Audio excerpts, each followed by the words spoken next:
Hello my dear students, class 7 के सभी students का मेरे चैनल पे बहुत ज़्यादा आपका वेलकम है, जो कि कंपास और लेंस है। और अब हम सबकी वजह से, आपकी वजह से, आपने जो ज़्यादा से ज़्यादा शेयर किया, लाइक किया, सब्सक्राइब किया, उसकी वजह से फैमिली हमारी बढ़ती जा रही है और ज़्यादा से ज़्यादा बच्चों तक पहुंचकर वो ज़्यादा से ज़्यादा बच्चों को बेनिफिट दे रही है। बच्चों, आप भी इनडायरेक्टली मेरे साथ साथ आप भी हेल्प कर रहे हैं बाकी दूसरे बच्चों की। तो उसके लिए मैं आपको बहुत थैंक्स कहती हूँ, बहुत ज़्यादा थैंकफुल हूँ मैं आप सभी बच्चों का जिसने सब्सक्राइब किया है, लाइक किया है और ज़्यादा से ज़्यादा शेयर किया है अपने ग्रुप्स में, फ्रेंड्स में, रिलेटिव्स में। चलिए, आज मैं चैप्टर 4 का एनिमल फाइबर, जो कि नाम है हमारे चैप्टर का, उसके क्वेश्चन आंसर्स का सेशन लेकर आई हूँ। बच्चों, इस चैप्टर का मैंने पूरा डिस्क्रिप्शन पहले मैं दे चुकी हूँ। उस पर वीडियोस मेरी 2 या 3 पार्ट्स में बन चुकी हैं, और अगर आप लोगों ने वो नहीं देखा है, उस डिस्क्रिप्शन को आप पहले समझिए, पूरे चैप्टर आप समझेंगे, उसके बाद आप क्वेश्चन आंसर्स करेंगे तो आपको बहुत ईजी हो जाएगा समझने में। तो चलिए स्टार्ट करते हैं एनिमल फाइबर चैप्टर 4 क्लास 7 का। फर्स्ट हमारा आ रहा है डिफाइन। डिफाइन में फर्स्ट है हमारा शेयरिंग। शेयरिंग क्या होती है? Removal of wool from sheep. Sheep में से यानी भेड़ में से जो वूल निकलती है उसको निकालना। शीप के जो फर होता है उसी में को निकालते हैं तो उसी से वूल बनती है, उसे शेयरिंग कहा जाता है।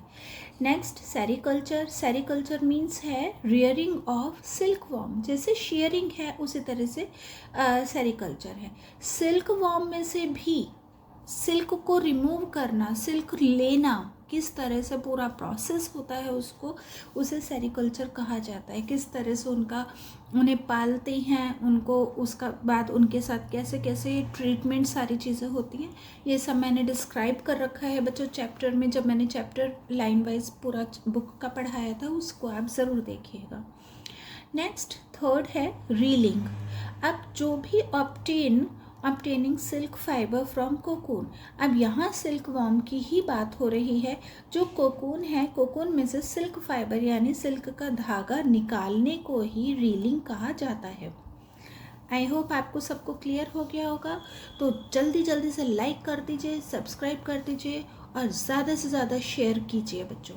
ये बहुत हेल्पफुल रहेगा। फ्री में है सब कुछ, आप भी फ्री में सीख रहे हैं, बाकी बच्चे भी फ्री में सीखेंगे आपकी ही वजह से। नेक्स्ट हम लेते हैं शॉर्ट आंसर क्वेश्चन। फर्स्ट आ रहा है what are natural fibres. Natural fibres क्या होता है? Answer, the fibres that are obtained from natural resources या natural sources like plants and animals are called natural fibres. अब नेचुरल फाइबर्स में जो कि हमें नेचुरल सोर्स से ही मिल रहा है, जो कहीं पर भी किसी भी चीज़ में इंसान का हाथ नहीं है, मैनमेड नहीं है, चाहे वो प्लांट्स है चाहे एनिमल्स है। अब प्लांट्स से भी हमें क्या मिलता है? कॉटन मिलता है, और एनिमल से हमें सिल्क वूल ये मिला है। जिन बच्चों ने मेरा चैप्टर का डिस्क्रिप्शन देखा है, उसे ध्यान से समझा है, उसे हर चीज़, उन बच्चों को सब चीज़ क्लियर होती जा रही होगी, और उसी को नेचुरल फाइबर कहते हैं। Second question is list 5 animals from which wool is obtained. अब वूल कौन से 5 एनिमल्स से मिलता है उनके लिए बताना है। Answer, 5 animals from which wool is obtained are, first sheep से मिलता है जो कि एक नॉर्मल वूल होता है। कश्मीरी गोट, ये कश्मीरी गोट, ये भी आपको डिस्क्रिप्शन में पूरा जो डिस्क्राइब मैंने करा है चैप्टर में पूरा समझाया, उसमें आपको इन सब के बारे में पता हो चल जाएगा। आप वहाँ से आपको सब चीज़ें सीखने के लिए मिल जाएंगी। कश्मीरी गोट से कश्मीर नाम का ही मिलता है, कश्मीरी भी बोलते हैं, कश्मीरी भी बोलते हैं। नेक्स्ट अंगोरा गोट, ये भी गोट का ही एक ब्रीड है अंगोरा, जिससे मोहेर नाम की वूल मिलती है। नेक्स्ट अंगोरा रैबिट, ये एक खरगोश है अंगोरा रैबिट के नाम से, जिससे अंगोरा नाम का ही वूल मिलता है, यानी जो स्वेटर्स वगैरह आप मार्केट से खरीदते हैं वो अंगोरा के ही नाम से मिलते हैं। फिर और लास्ट आ रहा है याक। याक से क्या मिलता है? याक वूल। ये ज़्यादातर सारे बच्चों पूरा का पूरा ये माउंटेन्स पर, हिल्स पर ही मिलते हैं। Let's come on question number 3। Name 3 plant fibres. 3 plant के फाइबर्स कौन कौन से हैं जो हमें प्लांट से मिलते हैं, उनके नाम हमें बताने हैं। 3 plant fibres are cotton, flax and jute. जो प्लांट से हमें फाइबर्स मिलता है, फाइबर्स अगेन धागा बोला जाता है बच्चों, जो जिसकी वजह से कॉटन, फ्लैक्स और जूट का कपड़ा तैयार होता है। तो ये 3 फाइबर्स हैं जो प्लांट्स से मिलते हैं। नेक्स्ट क्वेश्चन पर आते हैं। What properties of silk makes it so attractive. अब सिल्क की ऐसी कौन सी प्रॉपर्टीज़ हैं जो सिल्क को इतना अट्रैक्टिव बनाती हैं? आप अपने घर में अपनी मदर से पूछिएगा, घर में जितनी भी लेडीज़ होती हैं उन सबको सिल्क बहुत पसंद होता है, और कुछ ना कुछ उनके पास सिल्क का ज़रूर फैब्रिक मिलेगा, साड़ीज़ में मोस्टली मिलता है, तो जिसकी वजह से वो बहुत अट्रैक्टिव लगती है और लोग पसंद करते हैं उसको ख़रीदना। तो वही है उसका answer, natural lustrous appearance. Lustrous appearance का मतलब होता है चमकदार दिखने वाला। बच्चों लस्ट्रस का मतलब होता है चमकदार और अपीयरेंस जो दिखने वाला है। तो जो प्राकृतिक रूप से चमकदार है, नेचुरली जो चमक रहा है, वो सिल्क का ही एक अट्रैक्शन पॉइंट होता है जो कि सिल्क को बहुत अट्रैक्टिव बनाता है। नेक्स्ट 5th क्वेश्चन आ रहा है। What is the basis to decide the quality of wool obtained from sheep. अब वो कौन से बेसिस हैं जो वूल की क्वालिटी को डिसाइड करते हैं जो कि शीप से मिलती है? अभी हमने ऊपर देखा है कि शीप से हमें एक नेचुरल वूल ही मिलता है। अब उसका आंसर हम देखते हैं। आंसर है the basis to decide the qualities of wool. ये हमारा यहाँ से लेकर यहाँ तक का पूरा क्वेश्चन में से ही आ गया है बच्चों, नहीं शीप तक आया है। ये रहा, शीप तक आया। द बेसिस से लेकर शीप तक हमारा क्वेश्चन में से ही आ गया। आपको यहाँ से यहाँ तक लर्न करना है। आर थिकनेस, एक तो थिकनेस यानी मोटाई, जो वूल होता है, ऊन होती है, उसकी मोटाई, उसकी लंबाई लेंथ, शाइन उसकी चमक, स्ट्रेंथ उसकी जो मजबूती है, ऊन की वूल की जो मजबूती है, एंड कलर और उसके फाइबर का यानी वूल का ही धागे का कलर। क्योंकि आपको पता है स्वेटर्स बहुत कलर के आते हैं, हर कलर का स्वेटर मिलता है, और बहुत से बच्चों के घरों में तो स्वेटर्स बनाए भी जाते होंगे, निटिंग करी जाती होगी, तो आपने कलर अपने घरों में भी देखा होगा। तो वूल की आप स्ट्रेंथ, शाइन, थिकनेस, ये सब आप अपने घर में चेक करके उसको देख सकते हैं। नेक्स्ट 6th क्वेश्चन आ रहा है। What are 2 types of fibres obtain from the fleece of a sheep. अब यहाँ पर क्वेश्चन में मतलब है वो 2 टाइप्स फाइबर के कौन से हैं जो कि शीप की फ्लीज से निकलती है, यानी अगेन जो वूल निकाला गया है उसी को फ्लीज बोला गया है बच्चों।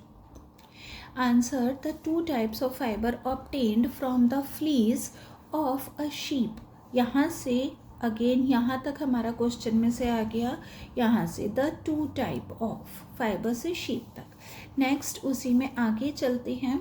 आर द कोर्स ब्रियर्ड हेयर, जो उसके मोटे मोटे हेयर होते हैं उसे बोला है खुरदुरे टाइप का।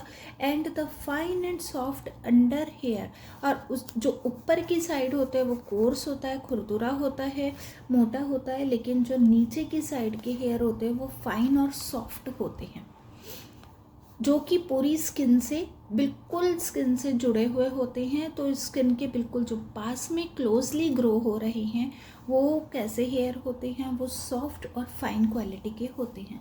The under hair provides the fibre for making wool. तो अब क्या है अंडर हेयर, जो अंडर हेयर ही वूल का प्रोवाइड किया जाता है फाइबर बनाने के लिए, ऊपर वाला नहीं किया जाता, बहुत रेयर मिलेगा। मिलता ये भी है लेकिन ये बहुत रेयर मिलेगा, और ये वाला ज़्यादातर यूज़ में आता है कौन सा, अंडर हेयर। और अंडर हेयर कौन सा होता है, जो स्किन से बिल्कुल क्लोजली ग्रो होता है और जिसकी क्वालिटी फाइन और सॉफ्ट होती है। ये सब आपको जब मैंने चैप्टर समझाया था तो उसमें आप लोगों को पूरा क्लियर होता चला जाएगा। मैं अगेन आपसे लोगों से रिक्वेस्ट करूँगी कि वो मेरी वीडियोस ज़रूर देखिएगा। 2 या 3 पार्ट्स में वीडियोस हैं बच्चों, तो उससे आपको पूरा क्लियर होता चला जाएगा। तो जल्दी जल्दी से सब्सक्राइब कर दीजिए जिसने अभी तक नहीं किया है, लाइक कर दो और ज़्यादा से ज़्यादा शेयर कर दो, जिससे कि मैं आगे और नई नई वीडियोस आपको लोगों के लिए लाती रहूं और आप लोगों को बहुत ज़्यादा उसका बेनिफिट मिल सके। नेक्स्ट लेते हैं बच्चों long answer questions. First question, we wear clothes suited to the weather. हम वेदर के अकॉर्डिंग ही कपड़े पहनते हैं। मैं फिर रिपीट कर देती हूँ, थोड़ा सा कैमरा गड़बड़ हुआ था। We wear clothes suited to the weather. हम वेदर के अकॉर्डिंग ही जो हमें सूट करता है, जो जैसा वेदर है उसी तरीके के हम कपड़े पहनते हैं। विंटर्स में वूलन पहनते हैं, समर्स में हम कॉटन क्लोथ्स पहनते हैं। तो इसी स्टेटमेंट को एक्सप्लेन करने के लिए बोला गया है। Let's start answer. We wear clothes to protect us from heat, cold and rain mainly. हम कपड़े हीट से, गर्मी से, ठंड से और बारिश से बचने के लिए पहनते हैं। साथ में बच्चों मॉस्किटो बाइट्स से, कीड़े मकोड़ों से भी बचने के लिए हम कपड़े पहनते हैं। Thus it has to be suited to the weather. और इसी वजह से जो हमारे को जिस तरीके का वेदर चल रहा है उस तरीके का हम कपड़े पहनते हैं। In summer we wear loose light coloured cotton clothes. Summers में हम कैसे पहनते हैं, लूज यानी ढीले ढाले कपड़े पहनते हैं। बिल्कुल लाइट कलर के, हल्के रंग के कपड़े पहनते हैं। मोस्टली हम वाइट कलर प्रेफर ज़्यादा करते हैं और कॉटन क्लोथ्स पहनते हैं। कॉटन क्लोथ्स अलाउ, अब कॉटन क्लोथ्स ही क्यों पहना जाता है, तो cotton clothes allow air to circulate freely, जिसकी वजह से कॉटन क्लोथ्स का जो फैब्रिक होता है, फाइबर होता है, वो पूरे हमारी बॉडी में जो सर्कुलेट होता रहता है, एयर को सर्कुलेट करने की वजह से, जिसकी वजह से हमारी बॉडी ठंडी रहती है। So the heat of the body escape, जो भी बॉडी में हीट होती है वो फैल जाती है, यानी वो हमारी हीट बाहर निकल जाती है कॉटन क्लोथ्स की वजह से। Light coloured cotton clothes reflect heat. अब लाइट कलर के जो कॉटन क्लोथ्स होते हैं वो हीट को रिफ्लेक्ट करते हैं, यानी वापस भेज देते हैं, कीप द बॉडी कूल, और जिसकी वजह से बॉडी ठंडी बनी रहती है। They absorb sweat and also prevent skin irritation. वो स्वेट मतलब पसीना होता है, पसीने को भी एब्जॉर्ब कर लेते हैं और स्किन इरिटेशन से भी बचाव हो जाता है।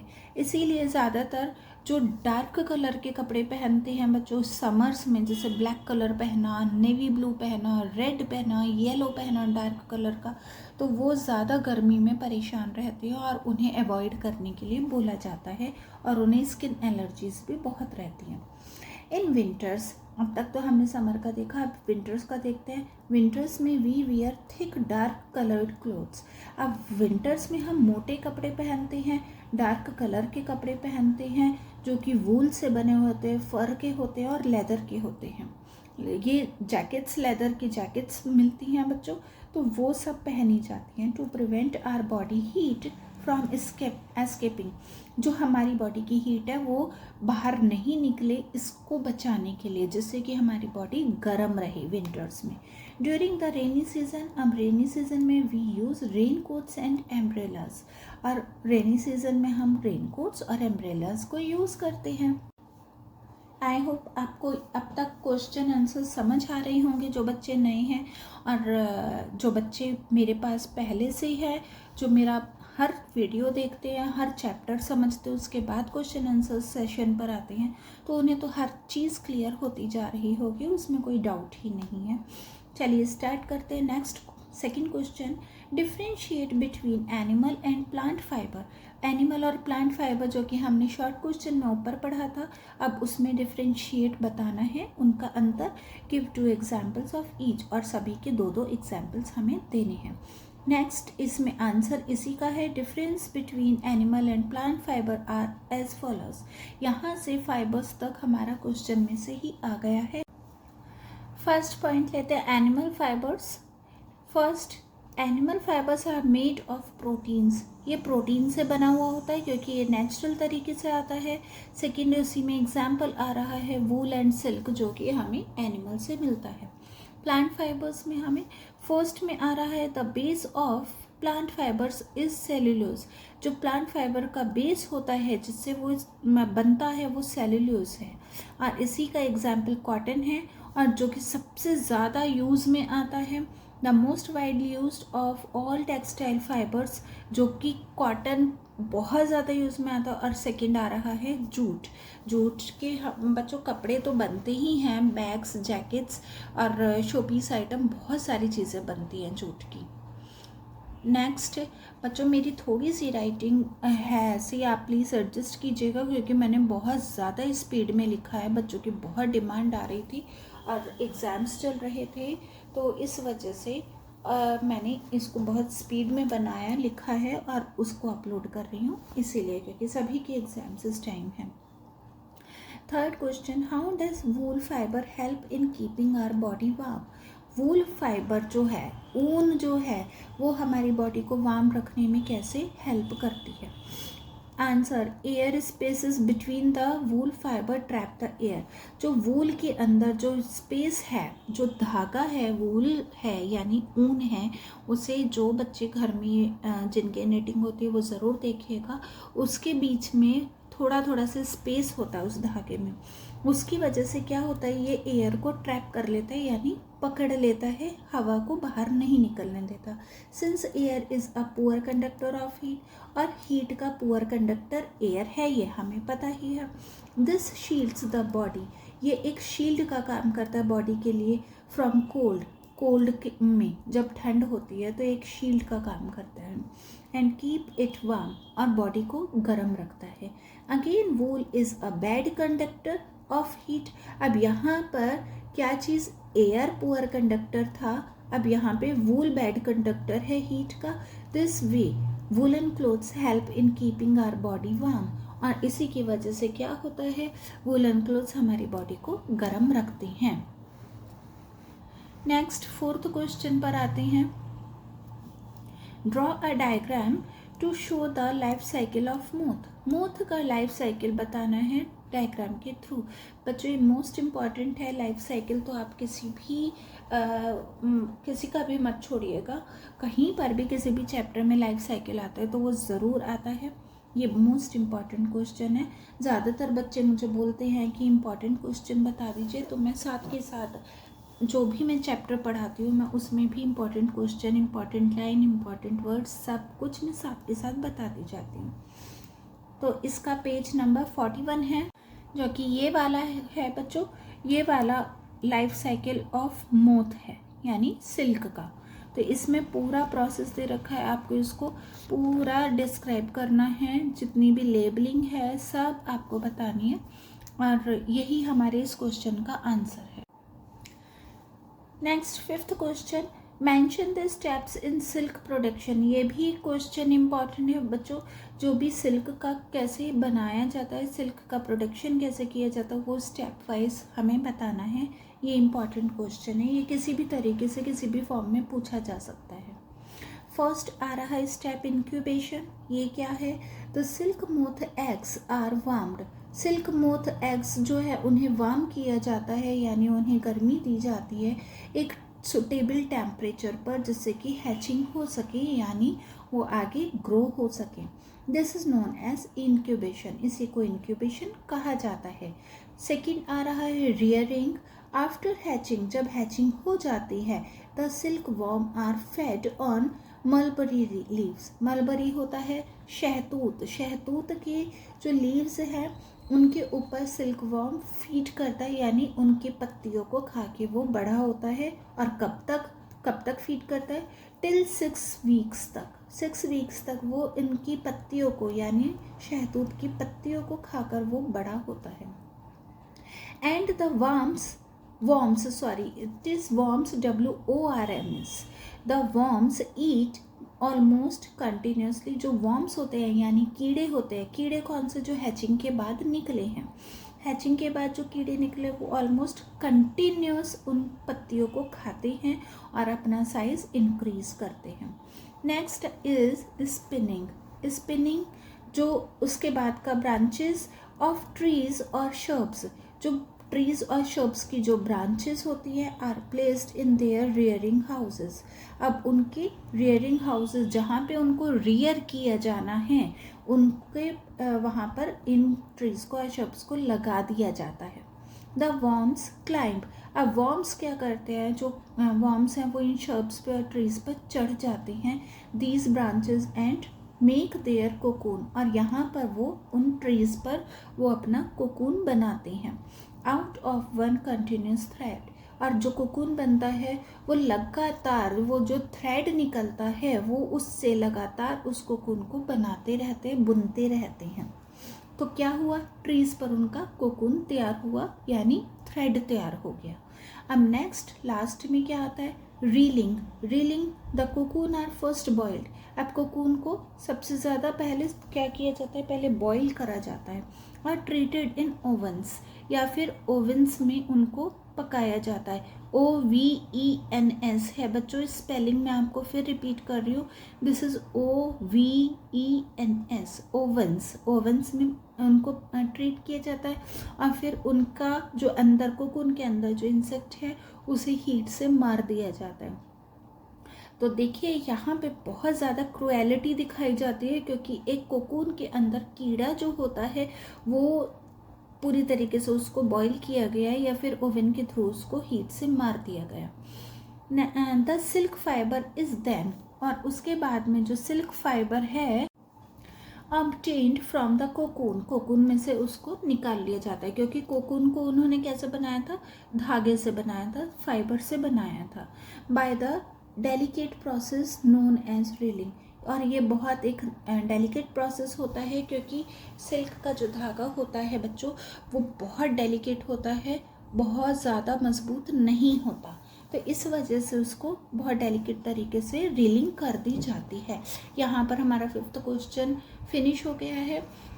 ये वाला जो मैंने 5th क्वेश्चन हमको बताया ये इम्पॉर्टेंट है बच्चों, ध्यान रखिएगा और इसे अच्छे से लर्न करिएगा। 6th question, what adverse effect are observed on health of workers. अब जो ये कोकून से या सिल्क तैयार किया गया है उसमें जो वर्कर्स तैयार करते हैं, सिल्क को बनाते हैं, निकालते हैं, तो उनके साथ में उनकी हेल्थ पर क्या गलत, एडवर्स मतलब गलत इफेक्ट पड़ता है सिल्क इंडस्ट्री में जो वर्कर्स काम करते हैं उनके ऊपर का क्वेश्चन है बच्चों। यहाँ पर मैं फिर रिपीट कर देती हूँ क्वेश्चन, अगर कुछ बच्चों को क्लियर नहीं हुआ है। जो सिल्क फैक्ट्री है, इंडस्ट्री है, वहाँ पर जो वर्कर्स काम करते हैं, जब वो सिल्क को ऑब्टेन करते हैं यानी निकालते हैं कोकून से, और ये जो हमने पूरा 5 स्टेप्स समझे हैं उसमें से उनकी हेल्थ पर क्या एडवर्स यानी गलत इफेक्ट पड़ता है, यानी बुरा क्या हेल्थ पर इफेक्ट पड़ता है। Answer, workers employed in the sericulture industry. Sericulture industry में जो वर्कर्स एम्प्लॉय है यानी वर्कर्स जो काम करते हैं are adversely affected by a number of diseases. उन्हें बहुत तरीके की बीमारियां हो जाती हैं। सबसे पहले कौन सी होती है, फर्स्ट आ रहा है रेस्पिरेटरी डिसीज़। रेस्पिरेटरी यानी सांस की बीमारी, सांस से रिलेटेड होती है। इसमें inhalation of vapours arising from cocoon, cocoon से जो वो आ रहा है धुआं निकल के आ रहा है, जब वो उसको बॉईल कर रहे हैं या हीट ओवन में हीट दे रहे हैं तो जो धुआं निकलता है वो उनकी सांसों में चला जाता है, किसकी, वर्कर्स की। अंडरगोइंग स्टीमिंग, कुकिंग और रीलिंग, ये सारी प्रोसेस में। अच्छा ये रीलिंग है, एल है, एल मैंने बाय मिस्टेक टी कर दिया। रीलिंग प्रोसेस, स्टीमिंग, कुकिंग और रीलिंग के टाइम पर जब ये प्रोसेस चल रहा होता है तो वो जो उसके अंदर से स्टीम निकलती है, धुआं निकलता है, वो उनकी सांस के साथ में, वर्कर्स के सांस के साथ में अंदर चला जाता है और जिसकी वजह से प्रोड्यूस ब्रीदिंग प्रॉब्लम। तो ब्रीदिंग प्रॉब्लम उनको हो जाती है, यानी जैसे कि अस्थमा और अदर ब्रोंकायल अलाइनमेंट्स या फिर और दूसरी सांस की बीमारियां। सेकेंड पॉइंट है scabies and skin infection. Scabies और स्किन इन्फेक्शन भी हो जाता है, स्केबीज बीमारी का ही नाम है। As a result of constant dipping of cocoon, जब लगातार कोकून को बॉयल वाटर में हाथ बार बार अंदर रखेंगे और उसको बॉयल करेंगे, निकालेंगे, डालेंगे, तो ये कांस्टेंट काम चलता रहता है, यानी बॉइलिंग वाटर में उनका जो हाथ पड़ा रहता है वो उसकी वजह से उनके जो स्किन है, skin of the workers become raw and blistered, उनकी वजह से उनके हाथों की जो स्किन है वो पूरी तरह से छिल जाती है और फोड़े फुंसी हो जाते हैं, बड़े बड़े फोड़े हो जाते हैं, resulting in piling of the skin छिल जाती है हैंड्स की और फीट्स की। इसके बारे में भी मैंने पूरा डिटेल में आप लोगों को चैप्टर में समझाया है विद पिक्चर्स भी लगी हुई हैं बच्चों, जिससे कि आपके सामने और इजी हो जाता है समझना। तो आप मेरे उस वीडियोस को ज़रूर देखिएगा और ये वाला क्वेश्चन भी इम्पॉर्टेंट है। नेक्स्ट हार्ट क्वेश्चंस पर आते हैं बच्चों। जो हार्ट से हैं हमारे यहाँ हमारा लास्ट में आ गया है। इसका फर्स्ट क्वेश्चन हम लेते हैं, why is sheep shearing not done during the cold season. Sheep shearing यानी शीप में से जो वूल निकालने का प्रोसेस है वो ठंड के सीज़न में क्यों नहीं होता है। अब ये तो बहुत कॉमन सेंस की बात है ना, जो शीप से आप वूल ले रहे हैं, जो उसके पास नेचुरल फर भगवान ने बना के, नेचुरल वूल भगवान ने बना के उसके बॉडी पे भेजा है, उससे तो हमने उतार लिया उस वूल को और हम खुद स्वेटर बनाकर उसको पहन रहे हैं। तो लेकिन शीप को भी तो ठंड लगेगी, जो उसकी बॉडी का आपने स्वेटर ले लिया तो उसे ठंड लगेगी। तो इसी वजह से shearing of sheep is not done during the cold season because nothing be left on their bare bodies to protect them from severe cold, क्योंकि उनकी बॉडी पे फिर कुछ बचा ही नहीं, जिससे कि उनकी पूरी बॉडी बिना फर की हो गई है। तो उन्हें सीवियर ठंड से, बहुत ज़्यादा तेज़ ठंड से वो कैसे बचा पाएंगे अपने आप को। दे में इवन डाई, और इसकी वजह से क्या हो जाता है, वो मर भी जाएंगे ठंड की वजह से। विदाउट वूल इन विंटर, तो अब विंटर में तो जैसे हमें स्वेटर की ज़रूरत होती है, वूल की ज़रूरत होती है, ऐसे ही उन्हें भी होती है। बस फ़र्क ये है कि हम शीप से ही वूल लेकर पहन रही हैं और शीप को भगवान ने ही वूल दिया है, बस फ़र्क ये है। Next second question, does sharing hertz the sheep. क्या शेयरिंग जो हम करते हैं या जो भी कोई करता है, क्या उससे शीप को कोई चोट पहुंचती है? तो नहीं, shearing does not hurts a sheep, it's just like getting a haircut. जैसे हम लोग हेयर कट कराते हैं, नेल्स कट करते हैं तो हमें पेन नहीं होता, उसी तरह से ये भी एक शीप का हेयर कट ही है। और इसे इसीलिए समर में किया जाता है, क्योंकि समर में उन्हें भी गर्मी लगेगी जब वो वूल पहन के रखेंगे तो। ठीक है बच्चों, नेक्स्ट क्वेश्चन है animal. Third question, animal activist oppose the present process of getting silk from the cocoon. अब जो एनिमल एक्टिविस्ट हैं, जो मतलब जो एनिमल लवर्स हैं या एनिमल को जो प्रोटेक्ट करते हैं, एनिमल किलिंग के लिए वो प्रोटेस्ट करते रहते हैं कि इन्हें नहीं मारो, या आपने बहुत सारी जगह पे सुना होगा कि बहुत सारे एनिमल्स को बचा लिया गया मारने से, कटने से, उन्हीं के लिए बोला गया है। तो वो कोकून में से जो सिल्क निकाला जाता है वो उसके लिए क्यों अपोज कर रहे हैं। अपोज से मतलब यानी प्रोटेस्ट कर रहे हैं कि इन्हें काम नहीं होना चाहिए। Why do you think they are against of it, वो क्यों इसके अगेंस्ट है, यही क्वेश्चन है। अगर आपने मेरा चैप्टर पूरा सुना है तो आपको भी पता चल गया होगा कि वो क्यों अगेंस्ट में है, और थोड़ा बहुत तो मैंने जो आपको तरीका, जो स्टेप्स बताया उसमें कुछ बच्चों को उससे भी क्लियर हुआ होगा क्योंकि वो बहुत ज़्यादा क्रूएलिटी दिखाई जाती है, उसमें बहुत ज़्यादा क्रूएल तरीके से सिल्क को लिया जाता है। Answer, animal activists are against the present process of getting silk from cocoon. यहाँ से क्वेश्चन में से ही आ गया है इतना, because in this process the pupa are killed, जिसमें कि एक बिल्कुल ही बेबी जो बॉर्न भी नहीं हुआ है उसको मार दिया गया है इन अ क्रूअल वे, और वो भी बहुत ख़राब तरीके से बॉईल कर के या ओवन में पका के, by boiling them in water. तो ये तो एक क्रूएलिटी तो है ही, किसी भी जानवर को भी नहीं मारना चाहिए, चाहे वो कीड़ा है चाहे वो कोई भी है तो सब भगवान के ही ना बच्चों। तो इसीलिए उसके अगेंस्ट में काफ़ी एक्टिविस्ट्स रहते हैं।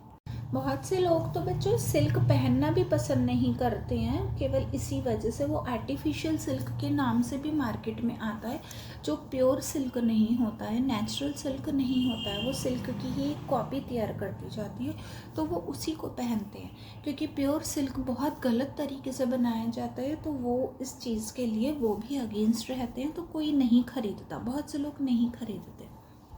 नेक्स्ट क्वेश्चन आ रहा है, fourth and last question of this chapter, which of these fabrics trap air? अब इनमें से कौन सा फैब्रिक एयर को ट्रैप करता है द मोस्ट, सबसे ज़्यादा? सिल्क, वूल और cotton.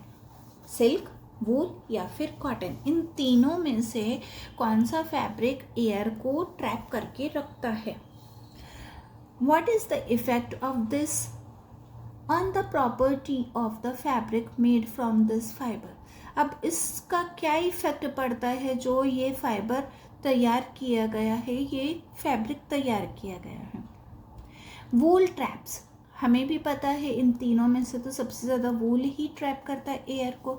Wool traps most air, because of this it is the best insulator, क्योंकि ये एक बहुत बड़ा अच्छा इंसुलेटर है। इंसुलेटर यानी अगेन जो बॉडी को गर्म रखता है। इंसुलेटर जैसे फ्लास्क होता है, पानी गर्म डाल देते हैं तो पानी वो बहुत कई घंटों तक, 24 घंटों तक भी वो गर्म रहता है। ठंडा डालते हैं तो ठंडा रहता है, तो उसी को इंसुलेटर कहा जाता है। तो ऐसे ही वूल भी हमारी बॉडी को गर्म रखता है, तो वो भी एक बहुत अच्छा इंसुलेटर है। एंड हैंड्स, और इसी वजह से very good for winter clothing, और विंटर्स की क्लोथिंग के लिए ये बेस्ट एक फैब्रिक है। आई होप आपको सबको क्लियर हो गया होगा, बहुत से बच्चों को क्लियर हो गया होगा। और जिन्हें कुछ भी डाउट है मुझसे कमेंट सेक्शन में पूछिए, और अगर आप वीडियो को दोबारा भी देखेंगे तब भी आपको क्लियर हो जाएगा। मोस्ट इम्पॉर्टेंट, आप मेरे जो डिस्क्राइब किया है मैंने, ये चैप्टर को पूरा समझाया है लाइन वाइज, उसे ज़रूर देखेंगे, तब तो आपको एक बारी में ही क्लियर होता चला जाएगा। तो जल्दी से सब्सक्राइब कर दीजिए, जिसने नहीं किया है लाइक शेयर भी कर दीजिए, ज़्यादा से ज़्यादा शेयर कीजिए बच्चों। ये बहुत बड़ा एक फ्री में ही मैं इतनी मेहनत कर रही हूँ केवल इसी वजह से कि सबको फ्री में एक नॉलेज मिल जाए, बच्चों के मार्क्स अच्छे आए। तो नेक्स्ट वीडियो मैं फिर जल्दी से लेकर आऊँगी, वो भी क्वेश्चन आंसर सेशन होगा। वो कौन से चैप्टर को होगा अभी डिसाइडेड नहीं है, लेकिन मैं बहुत जल्दी लेकर आऊँगी। तो तब तक के लिए bye bye and all the best to you, all of you. Bye bye.